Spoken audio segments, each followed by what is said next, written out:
ये मन शरीर से भी मोह करता है, अपनी खुशियों से भी मोह करता है और अपने दुखों से भी। खुशियों में खुशियों से भरे गीत गाता है तो दुख में दुख भरे गीत गुनगुनाता है। अपने दुख में दूसरों को शामिल करके उसे खुशी होती है। किसी भी प्राणी को उसका मन जीवन के अंत तक अपने जाल से निकलने नहीं देता। रस्सी में बांधकर उसे तरह तरह के नाच नचवाता रहता है। वो जीव को इतनी फुर्सत भी नहीं देता कि वो अपने अंतर में झांक कर अपनी आत्मा को पहचाने और आत्मा के अंदर जिस परमात्मा का प्रकाश है उस परमात्मा का साक्षात्कार करे।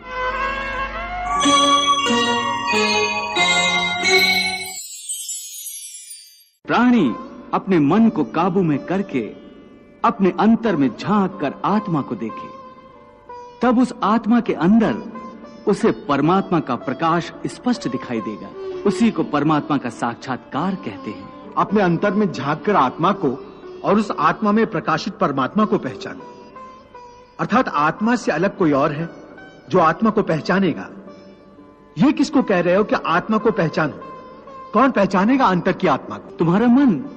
परंतु तुम तो कहते हो कि मन माया के भ्रमजाल में फंसाकर प्राणी को बहुत नाच नचाता है, फिर वह आत्मा और परमात्मा की ओर क्यों ले जाएगा?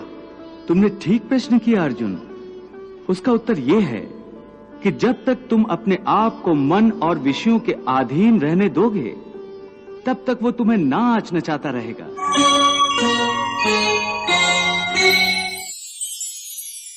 हे पार्थ, मनुष्य का शरीर एक रथ की भांति है। उस रथ के जो घोड़े हैं उन्हें मनुष्य की इंद्रियां समझो, जैसे आंख, नाक, कान, मुख, जीवा आदि। उन इंद्रियों को जो सारथी चलाता है वो सारथी ही मन है, और उस रथ में बैठा हुआ जो उस रथ का स्वामी है वही आत्मा है। मनुष्य की इंद्रियां अपने विषयों की ओर आकर्षित होती रहती हैं और उसका मन इंद्रियों को उनके विषयों की ओर ही दौड़ाता रहता है। ये तभी तक हो सकता है जब तक जीवात्मा अपने मन को अपने काबू में ना लाए। जब तक मन काबू में नहीं आएगा वो इंद्रियों को उनके विषयों की ओर ही दौड़ाता रहेगा। परंतु जब तुम स्वयं मन के अधीन न रहकर मन को अपने अधीन कर लोगे तो वही मन एक अच्छे सारथी की तरह तुम्हारे शरीर रूपी रथ को सीधे प्रभु के चरणों में ले जाएगा।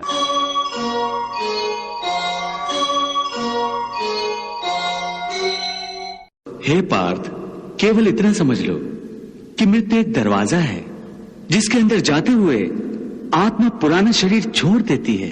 वास्तव में मृत्यु और जन्म के दो दरवाजे हैं जो एक दूसरे के आमने सामने हैं। प्राणी जब मृत्यु के दरवाजे पर पहुंचता है तो उस शरीर की मृत्यु हो जाती है। फिर आत्मा का प्रकाश उस शरीर को छोड़कर आगे चला जाता है और फिर वो प्रकाश नए जन्म के दरवाजे में प्रवेश करता है, जहां जीवात्मा को फिर से एक नया शरीर प्राप्त हो जाता है और वहां से उसके नए जन्म की नई यात्रा शुरू हो जाती है।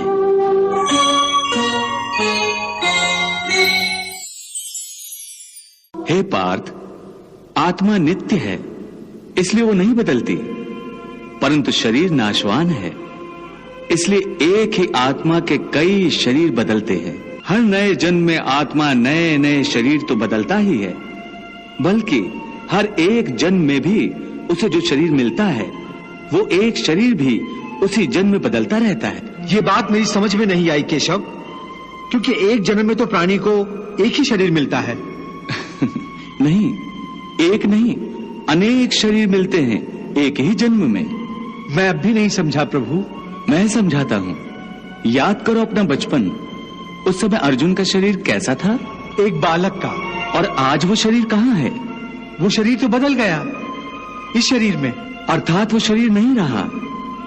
आज तुम्हें एक युवक का शरीर मिला है।